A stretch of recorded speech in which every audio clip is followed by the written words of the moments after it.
In the year 201 of the Fourth Era, the lands of Skyrim are far from the peaceful, silent realm one might imagine beneath a blanket of snow. Instead, we find a society wounded by a deep, festering scar, a wound opened 26 years ago and never healed. From the very moment we start the game, we're surrounded by what's known as the Skyrim Civil War. As players, we immediately find ourselves caught up with one of its factions. From the very start, without knowing the full story, we can't help but feel some sympathy for the Stormcloaks, the rebellion's front line. Riding in the back of a cart toward our execution, we see a frightened villager, a Stormcloak soldier, and the rebellion's leader, Ulfric Stormcloak, the man with the strongest claim to Skyrim's throne. And just like that, we step into the story of the Civil War. Technically a side quest in Skyrim, but one that feels far from secondary. Over time, we realize the Civil War is much more than a regional conflict. It isn't a disease in itself. It's a symptom of a dying empire and a rising existential threat. It's part of a chain of events that began with the Great War, grew through the White Gold Concordat in the Fourth Era, and continues now with the Skyrim Civil War, in which we've become involved. Sadly, the peace treaty between the Empire and the Thalmor never brought true peace to Tamriel. Weakened by the Oblivion Crisis and the uprisings that followed, the Empire was pushed so hard by the Thalmor that it eventually turned its swords on its own people. And so, the sides of what we know as the Skyrim Civil War took shape. The Stormcloaks, the Empire, and the Thalmor, lurking in the shadows. One thing I always praise about the Elder Scrolls series is how it leaves us as free as possible in our choices. That freedom continues in Skyrim, where the game lets us choose a side in the Civil War. As a player, you can act as a Stormcloak, as the Empire, or remain neutral, depending on your culture, personality, and worldview. On this channel, I've already looked at the Civil War from both a Stormcloak rebel's perspective and an Imperial soldier's perspective, and examined why each side should win as best I could. Hearing your opinions really broadened my perspective on these issues, so I wanted to dig deeper into the Civil War and interpret the conflict through its characters. In this video, speaking as a citizen of Skyrim, I'll examine and try to argue the case for why Ulfric Stormcloak should be the High King of Skyrim. In earlier videos, I went into detail about the background of the Civil War and the events that led to it. I even made videos about the history of the Thalmor and the Imperial organization. So in this video, I won't be overly detailed about the Civil War's background. I'll touch on the events briefly. What I want to focus on is getting to know Ulfric Stormcloak, understanding him, and learning his motivations. After that, I'll look at Nordic culture in Skyrim, the importance of the High King, and the political structure of these lands. That way, we can discuss together whether Ulfric should or shouldn't be the High King of Skyrim. Before we get into the video, if you want to support my channel, you can like this video and support me financially via the join button. After you watch, I'm looking forward to reading your thoughts on the topics we covered in the comments. Enjoy! We don't really need to go into detail about the Oblivion Crisis, the event that ended the Third Era and brought about the fall of the Septim Dynasty. If you're even a little familiar with the Elder Scrolls, you already know how devastating the Daedric invasion was after the Oblivion Gates opened across Tamriel. The invasion led by the Daedric prince Mehrunes Dagon finally ended when the last Septim Emperor, Martin Septim, sacrificed himself and became the Avatar of Akatosh. But with his death, the imperial throne was left empty, plunging Tamriel into political turmoil. Meanwhile, in the homeland of the Altmer, the Somerset Isles, a political group with a long history of racism and elven supremacy, known as the Thalmor, seized control through a coup. As the Thalmor rose to power, the Altmer nation adopted a more aggressive and expansionist stance, taking nearby provinces under its influence. This gave rise to what became known as the Third Aldmeri Dominion. I probably don't need to point out the parallels with Germany during the Second World War. Many of my viewers have already mentioned that comparison in the comments. Now, the Thalmor may have their own reasons, which I explored in detail in my video about their history. But in a broader sense, we can view the Thalmor not just as enemies of humanity, but as a threat to mortal existence itself. Their core belief is that divinity was stolen from them by the god Lorkhan, and that to reclaim it, mortal life itself must come to an end. That's the religious and cultural foundation behind their actions. Of course, there are also historical tensions involving Tiber Septim, and the long, bitter history between men and elves. But we'll just touch on those lightly for now and keep moving along our main thread. After the Oblivion Crisis, the Aldmeri Dominion grew stronger. Diplomatic disputes eventually led them to launch an assault on the imperial capital, starting what became known as the Great War. The war spread across nearly all of Tamriel and drew many races into the conflict. In the end, the Empire barely survived and signed a peace treaty with the Dominion, the White Gold Concordat. The weakened Empire, forced to accept the harsh terms of this peace treaty, had to face its consequences almost immediately. The Empire needed time to recover, and to buy that time, it was willing to make sacrifices. The first thing it sacrificed was Skyrim's cultural beliefs. Worship of Tiber Septim, or Talos, was banned across all Imperial lands. Yes, Tiber Septim may have been the founder of the Third Empire and one of the most significant figures in Tamriel's history, but for the people of Skyrim, he was also a Nord and a Dragonborn, someone deeply tied to their culture. After his death, Tiber Septim was worshipped as the god Talos, becoming one of the most revered deities among the Nords. So when the treaty outlawed his worship, unrest began to grow. It worsened when Thalmor agents were allowed to move freely through Skyrim, hunting down Talos worshippers and executing them in secret. Eventually, this unrest exploded into open rebellion. And there you have it.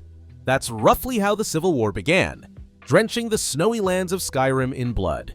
In this three-sided conflict, you can find reasons to justify every faction. There's no clear right side here. The Skyrim Civil War, much like life itself, exists in a gray area. Even the Thalmor, who could easily be seen as the villains, have their own logical reasons rooted in Altmer culture. That's why, when looking at the Civil War, we're not really searching for an ethical good. We're looking for the most politically reasonable outcome. That pragmatic view depends entirely on where you stand. If you believe a united empire is the only way to stand against the Thalmor, you side with the Empire. But if you believe, like Hammerfell, that an independent Skyrim can survive on its own, then you stand with the sons and daughters of Skyrim. That's the perspective we'll use when looking at Ulfric's case. Now that we've revisited the events leading up to the Civil War, we can move on to the story of Ulfric Stormcloak himself. When it comes to Ulfric, I've noticed that Elder Scrolls fans are pretty much split into two camps.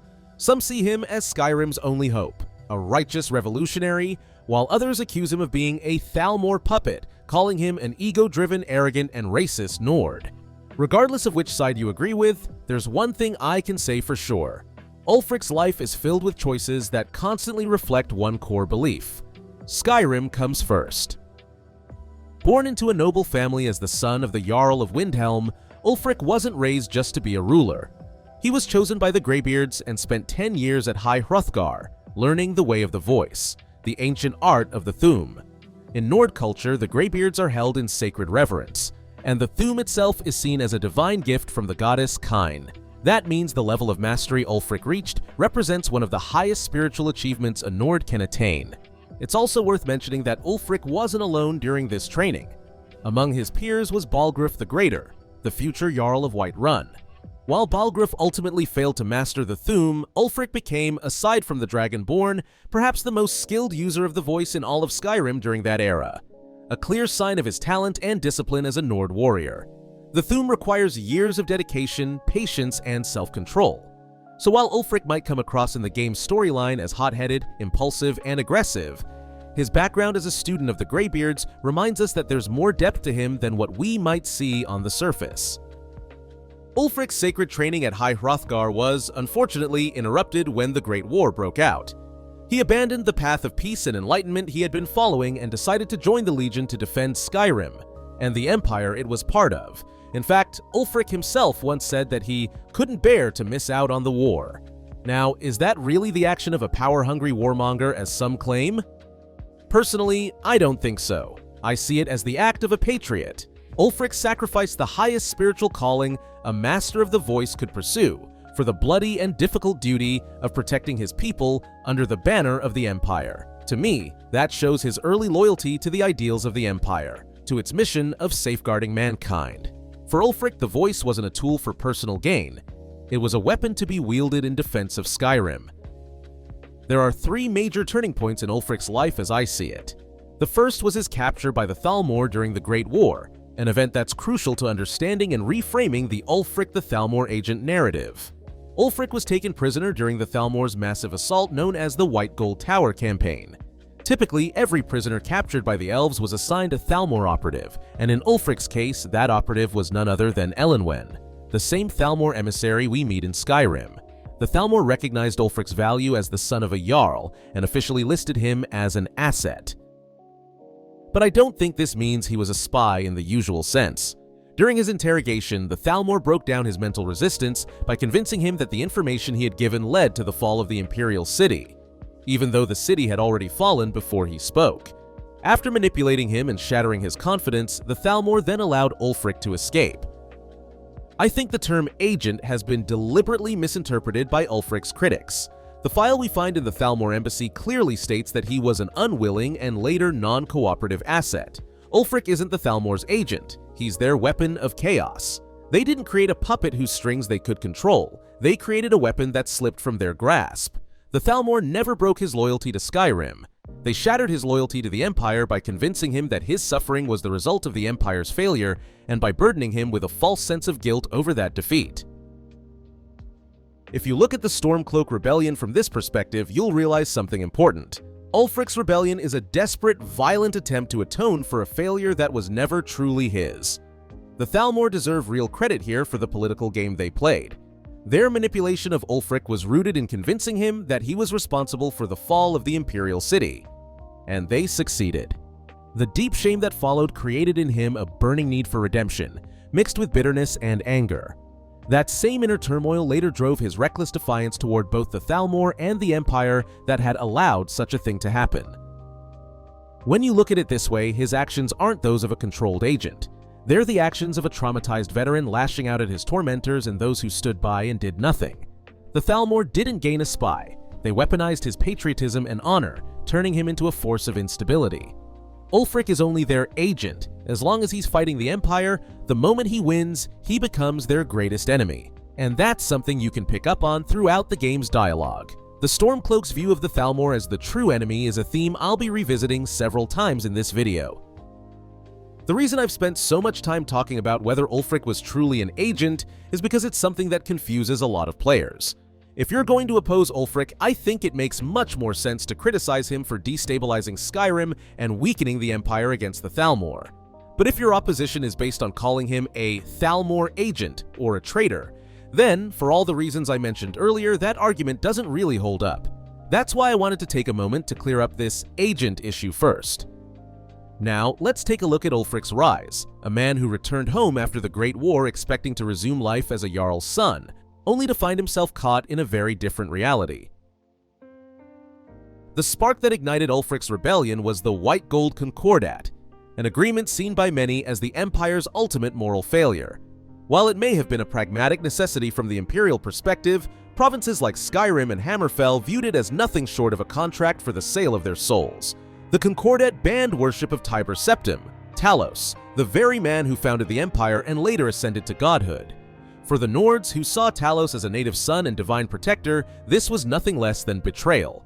It was the Empire, under Thalmor pressure, suppressing the cultural and spiritual core of the Nordic people.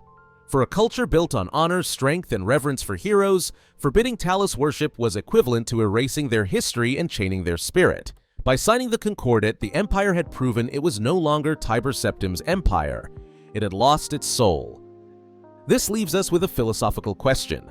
Can an institution that betrays its own founding principles still claim legitimate authority?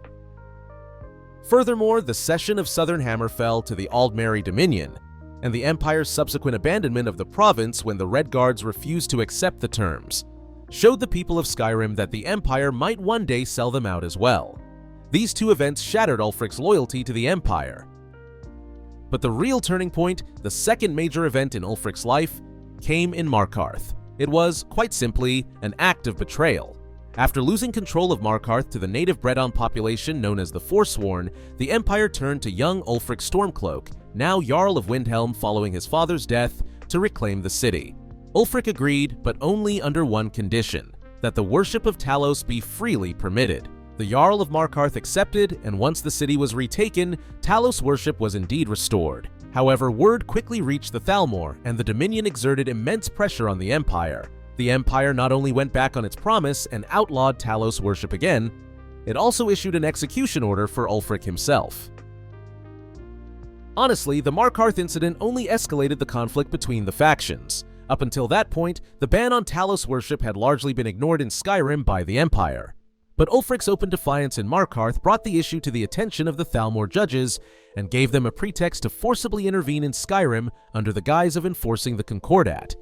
Many in the community say that Ulfric brought this trouble upon Skyrim, but in reality, he was merely exposing the Empire's true grip. He forced the Empire to show its real face, revealing that secret worship wasn't tolerated out of goodwill. It was a leash the Thalmor could tighten at any time. After the Markarth incident, Ulfric retreated to Windhelm with his followers and intensified his opposition to the Empire, setting his sights firmly on the Empire on the Skyrim throne, which he saw as the province's weakest point. At the heart of Ulfric's cause as a conservative Nord is the belief that the imperial system has long corrupted Skyrim's oldest traditions. One of these corrupted institutions is the Moot, a council of Jarls that convenes to choose a new High King, especially when there is no direct heir. Under imperial influence, however, the Jarl of Solitude has served as High King for generations, turning the Moot into little more than a formality and theater. Looking back at Elder Scrolls history, the last time the Moot failed to appoint a strong leader in Skyrim, it led to the disastrous Succession War. Ulfric's famous line, "To hell with the Moot," isn't an insult to Nord tradition. It's a reaction to its corruption. He knows that a Moot filled with imperial loyal Jarls will do nothing but approve another imperial puppet like Elisif. His goal is to restore the Moot to its true function, a council where the strongest Nord leaders choose their High King. This can only happen once the Empire's influence is broken. Of course, Ulfric also takes practical steps to turn his planned rebellion into reality. In his mind, Skyrim was preparing for a great struggle. First, imperial control had to be broken, and then he would confront the Thalmor, whom he sees as the true enemy. To do this, Skyrim needed a strong, patriotic ruler on the throne, someone with authority and power who could act decisively. And that wasn't something to be won through elections. It had to be achieved through struggle, through blood. In my view, this is part of why Ulfric maneuvered events the way he did. Let's take a closer look at these events. The third turning point in Ulfric's life was his duel with the reigning High King, Torygg. Torygg respected Ulfric as a strong and patriotic Nord and wanted to hear his opinions at a council of Jarls. It's said that, deep down, Torygg agreed with some of Ulfric's thoughts about Skyrim's independence. But when Ulfric arrived at that meeting, he had already decided to act. Skyrim's liberation, he believed, was only possible with a strong king. So instead of negotiating, he challenged Torygg to a duel. This duel followed the ancient Nord tradition of one-on-one combat. Torygg had no choice but to accept, even if he didn't want to. The weak and indecisive Torygg was killed by Ulfric's thu'um and sword. In doing so, Ulfric achieved his goal and proved just how weak Skyrim had become under imperial rule. This duel was not an act of personal hatred toward Torygg, but a high-level political statement. By killing the king according to ancient tradition, Ulfric wasn't just eliminating a man, symbolically he was killing the weak, obedient, imperial-backed monarchy itself. While some imperial-leaning voices call the use of thu'um cheating, I don't see it that way. On the contrary, it was a display of Skyrim's ancient power. The Greybeards tried to keep this power hidden on a mountain, but Ulfric believed it should be used to shape the fate of the nation. He was challenging the legitimacy of a high king who could not defend himself, and therefore could not defend Skyrim with the greatest tool of the ancient Nords, the thu'um. As you can see, up to this point, I've tried to interpret everything from a Stormcloak supporter's perspective. Ulfric is a leader who is both criticized and praised at times. Yet one thing remains clear. In Ulfric's eyes, Skyrim is a home the Empire, destined to fall, wants to drag down with it. The intensity of all his struggles comes from his own fight for existence. In the next section, we'll focus on Ulfric's vision and what drives it. The core goal of the Stormcloaks is independence from the Empire and the freedom to worship Talos. According to them, the argument that Skyrim needs the Empire to survive is contradicted by Nord history itself. From the moment the Nords set foot in Tamriel, they have fought to secure their own independence. This is repeatedly evident in their struggles against the Snow Elves, and later against the Dunmer in Morrowind. Nords believe themselves to be the founding race of the Empire, and there is some truth to this. Looking at Imperial history, one of the key reasons for its survival is the military strength that comes from the Nord race. Even Tiber Septim is said to have been a Nord. The most concrete proof that an independent Skyrim could survive is Hammerfell. After being abandoned by the Empire, the Redguards fought the Dominion on their own, pushed them into a stalemate, and forced a separate peace treaty. Hammerfell's resistance serves as the primary inspiration and motivation for Skyrim and the Stormcloak Rebellion. Ulfric blames the Empire for shackling Skyrim and draining its resources, particularly criticizing the waste of young Nord lives. He argues that young Nords have spilled their blood in vain for a corrupted institution like the Empire. Instead, Nords should fight to defend Skyrim itself. Ulfric's critics, however, raise a crucial question. If Skyrim severs ties with the Empire, how will the trade and supplies necessary for survival be maintained? Skyrim is harsh and snow-covered, and much of its food comes from Cyrodiil. Ulfric's answer is that Skyrim's own natural resources, combined with the support of wealthy families like the Silverbloods and Shattershields, along with potential allies such as the College of Winterhold, could solve both its food and military needs. Ulfric's strongest assurance of surviving militarily without the Empire lies in the Nord people being a warrior society, along with potential alliances with anti-Dominion regions like Hammerfell and possibly High Rock in the future. If Hammerfell could stand alone against the Thalmor, Skyrim could, in alliance with Hammerfell and High Rock, resist Dominion power. At the time Skyrim's story takes place, there is already significant anti-Dominion sentiment across Tamriel. Additionally, the migration of Morrowind citizens into Skyrim due to political instability and natural disasters could strengthen a united Skyrim. Yet, there are challenges to consider. The most serious criticisms of Ulfric revolve around accusations of racism and obsession with power. It's true that Dunmer and Argonians in Windhelm face discrimination. However, this needs to be viewed in the broader context of Tamriel, a world where nearly every race harbors prejudice against others and xenophobia is deeply ingrained. Even the Dunmer themselves historically enslaved Argonians, creating long-standing animosities. Moreover, the Dunmer's refusal to participate in the war naturally caused resentment among the Nord defenders who died for a city that offered them refuge. From the Dunmer perspective, the Stormcloak rebellion is not their fight. This does not excuse racism, but frames it as a complex socio-political issue intensified by war, rather than reducing it to a simple, Ulfric is racist narrative.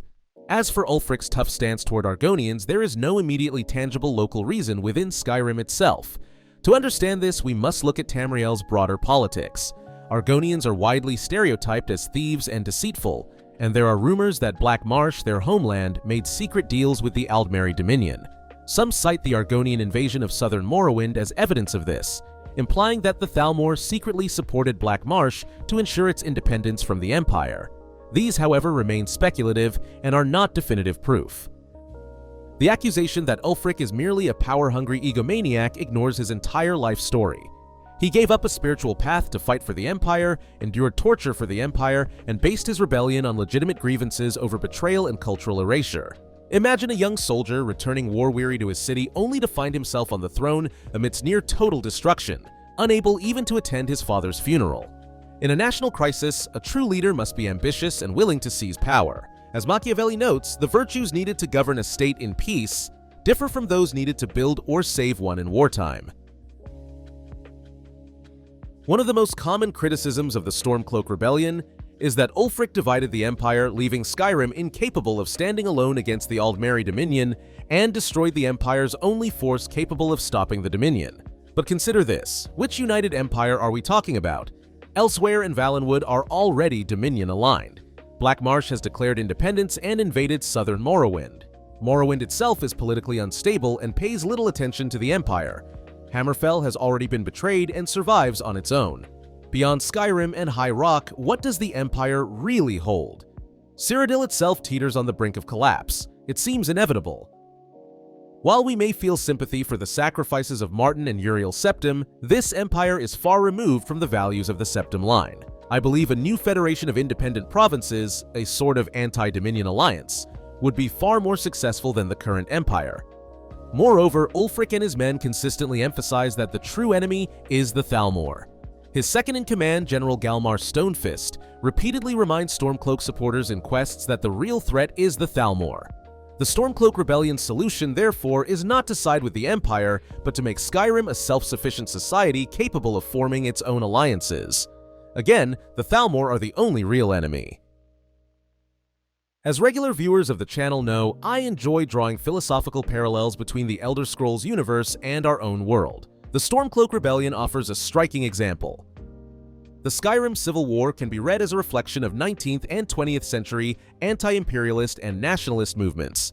In this analogy, the Empire represents a multi-ethnic, decaying imperial power, similar to Austria-Hungary or the Ottoman Empire, while the Stormcloaks embody a strong ethno-nationalist movement that argues for a state built on shared culture, religion, and heritage rather than distant foreign imperial authority. This is not merely racism, It is a legitimate political philosophy rooted in a people's right to self-governance and the preservation of their unique cultural identity. The principle of self-determination was one of the most significant ideological movements of the 20th century, and we can see a similar trend in Tamriel. Ulfric, as a patriot influenced by this nationalist perspective, can be seen as a leader who wants his people's resources to serve his people alone. His fundamental goals are clear: freedom of religion, the safety of his people, and strong governance. Whether he fully embodies these ideals is something I leave for you to decide based on the discussion we've had. In summary, the case for Ulfric and the Stormcloak Rebellion is straightforward. The Empire has failed in its duty to protect its subjects and has become a puppet of the Thalmor. The motivations of Ulfric and the Stormcloak stem from patriotic trauma and the betrayal of the Empire. His claim to the throne is legitimized through ancient Nord traditions, and his vision offers the only realistic and honorable path to counter the Thalmor threat. I know, Ulfric Stormcloak is not a perfect hero. He is a figure forged in the crucible of his times. He can be seen as a revolutionary warrior and patriot, or as a traitor and power-hungry authoritarian who drags his people toward the abyss. Yet, if we were to design a leader for the High Throne of Skyrim, Ulfric Stormcloak appears to be a fitting candidate. Someone who embodies strength, faith, and the revival of the Nord spirit. In fact, if it weren't for the Dragonborn, we might even say that Ulfric isn't just a candidate for High King. He could be considered a necessity. However, the presence of the Dragonborn shakes this balance, and we'll explore that in the next video. Setting the Dragonborn aside, Ulfric's path mirrors in some ways the journey of Tiber Septim. Remember, Tiber Septim rose from Skyrim during a time of collapse, chaos, and fragmentation, using the power of his thu'um to restore an empire and ultimately rule all of Tamriel. Perhaps we can't call Ulfric a candidate for an empire, but when we consider Skyrim and Nord culture, he embodies many of the traits that define this heritage. He could very well be the king Skyrim needs to survive the storm ahead. And that brings us to the end of our video. I hope that, whatever your perspective, this discussion has opened new windows for you to question and explore. The Elder Scrolls series is truly unique, full of elements to discuss in terms of sociology, politics, and philosophy. Through these videos, I enjoy sharing these ideas with you and brainstorming together. So if you'd like, leave your thoughts in the comments about what we discussed today. I'd love to hear them. I hope you've enjoyed the Skyrim Civil War series. See you in the next video.